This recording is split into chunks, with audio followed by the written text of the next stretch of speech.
Hello, I'm Kenneth Cukier, senior editor at The Economist, and you're listening to Babbage, a weekly conversation on science and technology. Coming up, is there a hidden danger to our health swirling in the city air? Air pollution costs London about 9,500 lives a year. We'll be finding out how artificial intelligence is finally leaving the lab. Believe it or not, one of the most fertile grounds is in car insurance. And we discover how new research into ancient oxygen has us questioning our understanding of evolution. If it wasn't oxygen that was holding them back, it opens the question of, well, what was? But first, air pollution warnings across the world are represented by a traffic light system. Green is good, red is bad. But due to the lack of a global standard of how an index of this type should be designed, one country's green is not necessarily the same as another's. And also, they only measure the immediate risk, not the long-term cumulative risk. Here at The Economist, we've been crunching the numbers, and our analysis suggests that air quality indices produced by governments make pollution seem less bad than it really is. With us to tell us more is one of our data journalists, Slavea Chankova.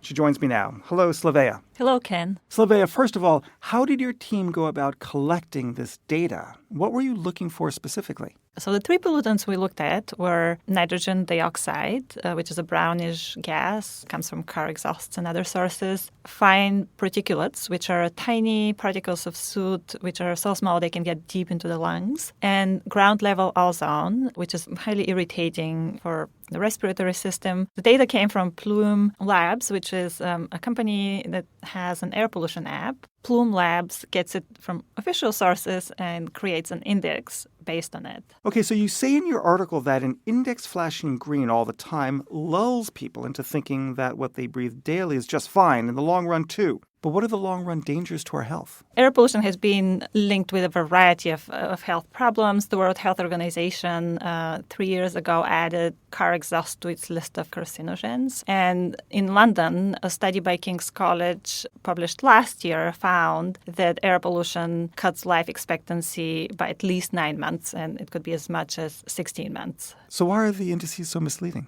So one problem is that air quality indices measure the immediate or short-term risk. So the air has to be really, really bad for an index to say pollution is high or very high. But because short-term risks are different than long-term risks, people who don't read the fine print, they may think that air quality is generally very good and there is no risk to their health in the long term.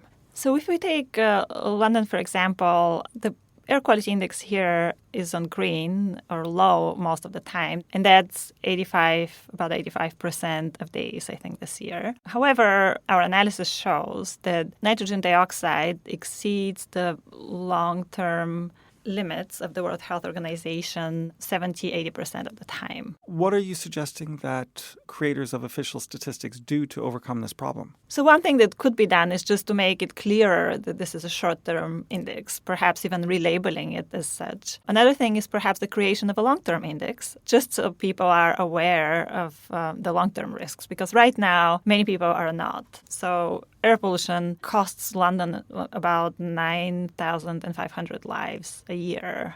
This level of danger is just not in people's minds. Slavea, thank you very much. Thank you, Ken.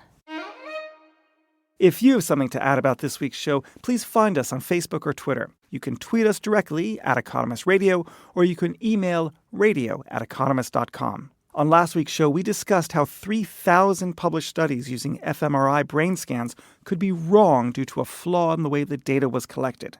At William H. Carlton got in touch to say, "This is great news. Science thrives on error correction." Sergio commented, "The software and the studies based on it are made under enormous publish or perish pressure.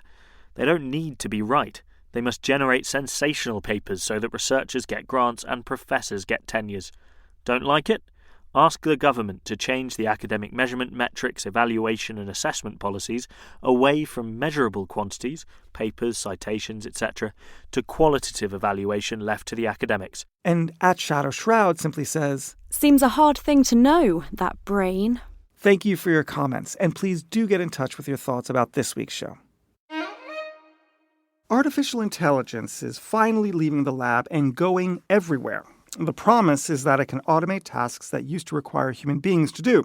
This transforms everything, from how we perform scientific research to how we run businesses. With me to discuss these trends is Alexandre Dalyac. Alexandre is the co-founder and CEO of Tractable, a company that aims to take some of the fundamental breakthroughs that have happened recently in AI and apply them to practical, real-world problems.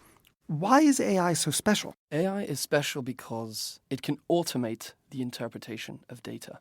Computers can ingest far greater amounts of information, can do it much more quickly, and can do it very consistently. This means, for example, that instead of having a human look at your radiology scan and only look at your heart for issues, the AI can look at your entire body. In terms of speed, it will allow us to intervene faster as soon as you detect an issue. For example, throughout heavy industry, whether it be oil and gas, construction, or utilities, people make repair and maintenance operations and make mistakes. If you can visually tell that the mistake is about to happen, thanks to the AI, you can instantly intervene and prevent it. Now, there's some problems with AI, and that is because we need the data and the data labeled in a form that we can learn from it, and therein lies the problem. Absolutely. In 2012, we had a fundamental breakthrough in artificial intelligence, where enormous amounts of data were trained on very high computational power, and this enabled us to achieve incredible results in image classification. The problem with this approach was that it required tens of thousands of human hours to annotate and explain to the AI what was present on millions of example images. When you try and take this technology from the research lab to the real world, this becomes extremely prohibitive.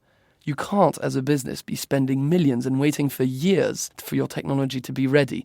What you need is a more efficient manufacturing process, and this is what we've been pioneering at Tractable. What have you done to help speed up the labeling of images? Well, you see, the way it's currently done is you just take millions of randomly sampled images and you get humans to label them. What we've done is we have created a feedback loop between the algorithm and the human, therefore creating what we call interactive machine learning technology. This enables the human not to be a blind labeler, but a teacher of the AI. So once we've now rapidly sped up the teaching and we have a lot more labeled data, you plan to actually apply this technology to certain areas that seem ripe for automation.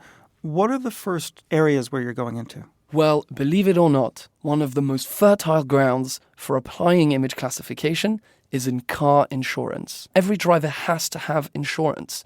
Anything you can do to reduce that burden, to reduce the cost of car insurance, will have a major impact on society. Not only that, but image classification is at its core. Whenever you have a claim, the most important thing to do is to have an expert visually appraise the damage on your car to determine how much it will cost to repair it. Currently, the process is extremely inefficient and completely unreliable. Our technology is bringing in scale value add by getting the AI to verify millions of repair estimates to make sure that everyone is paying the right price for their repairs. Alex, right now, Tractable is looking at little pockets of commercial opportunities. But as we know from technology, the technology will go everywhere and lots of companies will adopt it and apply it across the board. What is your vision of how the world will look in, say, 20 years' time when this technology becomes mainstream? In 15 years, the current narrow applications of AI are going to steadily get broader and broader. Currently, AI can perform image classification better than humans. However, speech recognition is on the way to surpassing human accuracy, and so is natural language understanding. There's also a lot of work being done in robot control. Once these things come together, we will be able to build AI systems that can make sense of very wide and diverse sources of data, just like us as humans. We will therefore be able to make AI more and more generic and enable it to work on much more complex environments. That's really interesting. Thanks a lot, Alex. You're welcome. Finally, we're talking about ancient oxygen. The chemical element oxygen makes up a fifth of the atmosphere, but that has not always been the case. For the first 2 billion years of Earth's existence, there was no breathable oxygen at all. But recently, relatively recently, 575 billion years ago, large animals began to appear, so there must clearly have been some oxygen for them to survive, certainly enough. It had been thought that the oxygen levels in the atmosphere began to rise about 700 million years ago. But a new study has, for the first time, measured this directly and turned our assumptions on their head. To tell us more, our science correspondent, Matt Kaplan, joins me now. Hi, Ken. How you doing? Great. Matt, first of all, what did this study uncover? The researchers were asking the question, just how much oxygen was in the environment a long time ago. And the critical issue at hand is that past researchers have always had to do this indirectly. They've looked at rocks and they've tried to tease out, how much oxygen were these rocks exposed to? How much nitrogen were they exposed to in the air? And then they've done their calculations to say, we think the oxygen in the environment was 2% or 5% or whatever. These researchers said, is it possible for us to find little cavities of atmosphere to look at from long ago that we can study directly? And the answer to that question is yes. Okay, so where did they find these little pockets of oxygen? They started looking at halite crystals, which is just a geologically fancy way of saying salt. They knew that there were teams that were looking at salt crystals that had little bits of ancient ocean water in them. These researchers behind the new work said, well, wait a minute. Is it possible that there's air trapped in there too? Okay, so how do you extract ancient oxygen from salt? Well, the procedure is a little bit tricky. You have to take the salt crystals, you have to soak them in isopropyl alcohol or other cleaning agents, and then you have to leave the salt crystal after you've cleaned it off, because you got to get rid of any oxygen that may have leached into the outside of the crystal needs to be removed. Same thing with nitrogen and argon and all that other stuff. Then you have to put the crystal in a vacuum overnight. And after you've done that, you break open the crystal, opening up the cavity inside and releasing whatever gas is there into a mass spectrometer, which can scan it and tell you what elements are present. How big are these salt crystals? Are they working at a very tiny scale, or are these sort of large clumps? No, they're looking at very small pieces. You're talking about millimeters and centimeters. And, what's so elegant about this is that these folks asked the question, okay, how much oxygen was in the atmosphere 800 million years ago? But they wanted to make sure that the whole thing worked. So they started with salt crystals that are only 10 years old. They went to a mine in Arizona where they knew that salt was relatively recently formed. And they looked at the oxygen content of the air in those capsules, and they compared it to the oxygen present in our atmosphere today.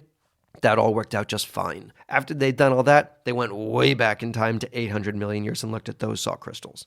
And what did they find then? They found in those 800 million-year-old salt crystals that you've got oxygen that is at a range of 10 to 13%. And that, that may not sound like a lot to you and me, because frankly, Ken, you wouldn't do so well at 10% oxygen. But that's huge. That's 5 times more O2 than we previously thought was there. So that raises a lot of questions from a paleontological point of view anyway. So this is interesting. How does that affect our understanding of evolution? So we've got a lot of creatures, which we call big, but that's actually a misnomer because they're not big at all. But they don't appear until you've got a lot of oxygen in the environment. And we've always assumed that, okay, animals don't start appearing in great numbers because oxygen wasn't present yet. Well, now these folks are saying, whoa, hang on, oxygen was present at levels of 10% all the way back at 800 million years of age. So if it wasn't oxygen that was holding them back, it opens the question of, what was? And we don't know the answer to that yet. Thanks a lot, Matt. Sure thing, Ken. That's all for this episode. You've been listening to Babbage. For further coverage of all things science and technology, please visit economist.com. In London, this is The Economist.